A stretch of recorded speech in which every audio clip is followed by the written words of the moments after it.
தீயோர் சாக வேண்டும் என்பது என் விருப்பம் அன்று, ஆனால் அத்தீயோர் தம் வழியில் நின்று திரும்பி வாழ வேண்டும் என்பதே என் விருப்பம்.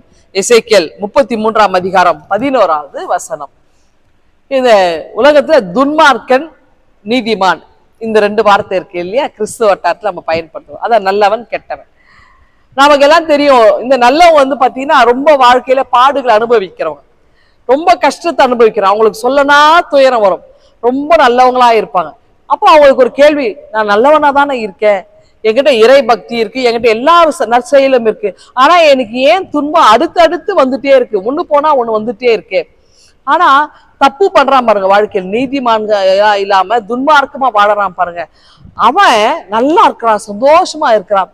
இது நல்லவர்களை துன்பத்தில் அனுபவிக்கிறாங்க, ஆனால் துன்மார்க்கமாய் தீமையாய் வாழறவன் நல்லா இருக்கிறான், சந்தோஷமா இவங்க கண்ணு முன்னாடியே வாழறான். அப்போ ஒரு பெரிய கேள்வி, கடவுள் எங்க இருக்கிறார், கடவுள் யார் கூட இருக்கிறார்?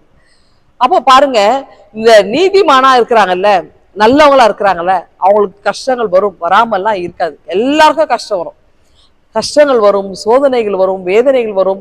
அப்படிப்பட்ட சூழல்ல அவங்க அப்படியே ஆண்டவர் இறுக பிடிச்சுக்கிறாங்க, வேற வழியே கிடையாது. அப்ப அந்த நேரத்துல நீங்க அழிந்து விடாதபடி, சாகாதபடி ஆண்டவரும் அவர்களை தப்பு வைக்கிறார். சந்தோஷமா இருப்பாங்க, நிம்மதியா இருப்பாங்க.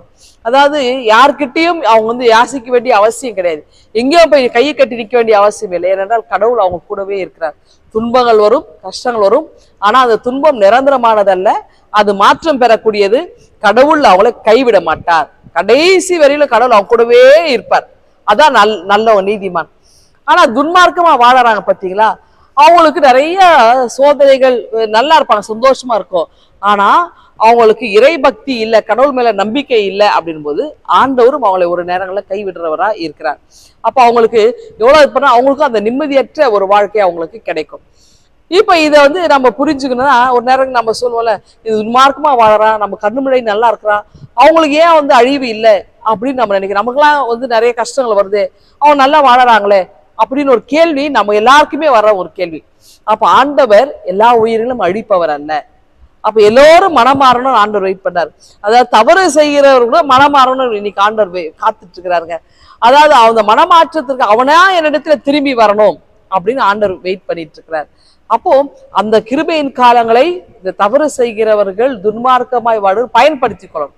அப்போ ஒரு நாள் ஆண்டவர் திரும்பும்போது ஆண்டவர் அவங்க மீட்பை கொடுக்கிறார், மன்னிப்பை வழங்குகிறார், கிருபையை அவர்களுக்கு கொடுக்கிறார்.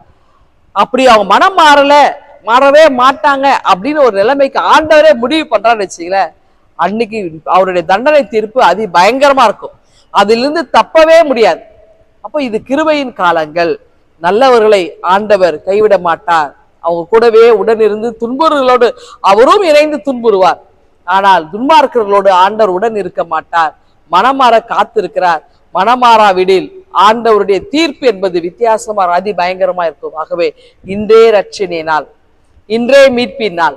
ஆண்டவருக்கு திரும்பவுமா நம்ம இடத்தில் ஏதேனும் குற்றங்கள், குறைவுகள் இருந்தால் ஆண்டவர் சமூகத்தில் அவை கொடுப்போம். ஆண்டவர் நிச்சயமாக நம்மை அவரை அரவணைத்து நம்ம ஏற்றுக்கொள்கிற அவர் ஆயத்தமாக இருக்கிறார். அவருடைய கரங்களை அர்ப்பணித்து நாளை தூங்குங்கள். ஆண்டவர்களை ஆசீர்வதிப்பாராக. ஆமென். எங்கள் அன்பின் ஆண்டவரே, நாங்கள் என்னாலும் உண்மையிலே இணைந்து இருந்து நல்லவர்களாய் நீதியாய் வாழ கர்த்தர் கிருபை தாரும். தொடர்ந்து எங்களை ஆசீர்வதி. மீட்பு இயேசுவின் ஜெபிக்கிறோம் எங்கள் அன்பின் கடவுளே. ஆமென்.